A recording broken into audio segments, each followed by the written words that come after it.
الثاني عبد السلام البهادلي التابع لقطاع البلديات الأول. ها ما يشتغل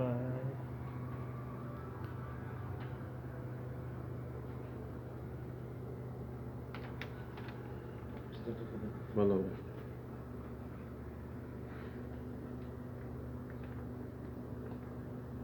يا الله